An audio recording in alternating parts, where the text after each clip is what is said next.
কিমান বছৰ সৰু তুমি 8 years difference আমাৰ 8 বছৰ এগৰাকী ককায়েক হিচাপে কেনেকৈ পাইছা জুবিন গাৰ্গক বহুত ভাল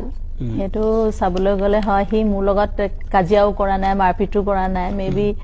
আমাৰ মাজত জংকি বা আছিলে তো সো তাই লগতে তাৰ যিমান মাৰপিট কৰিব লগা থাকে হেবু কৰে সো মোক অলপ বেছি সৰু টাইপৰ ধৰণৰে তা মানে ব্যৱহাৰটো কৰে সো যিমান পাইছো ভালকে পাইছো তেনেকুৱা বেয়াকে পোৱা নাই খুব সাপোৰ্টিভ সদায় মও সাপোৰ্ট কৰো বাৰু কেতিয়াবা আমি ক্ৰিটিসাইজো কৰো ৰাতিবা সময়ত আমি ধৰক মই অফিচৰ যোৱাৰ আগত আগমুহূৰ্ত হি যদি পাইহি তেতিয়া বৌ গলিদা এবোৰ সব এক্টিভ হৈ থাকে ৰাতিপা সময়টো তা মানে আৰু মোৰ কাৰণে দৰা দৰি কিন্তু সেই সময়ত পাপু উঠে ধৰক আমি ডাইনিং টেবুলত এটা কথা পাতিলে সেইবিলাক কথা আমাৰ পতা যায় যে ধৰক সবৰে পজিটিভ নেগেটিভ কি আছে না আছে তাৰ মাজে হাঁহি ধেমালি তো তেনেকুৱা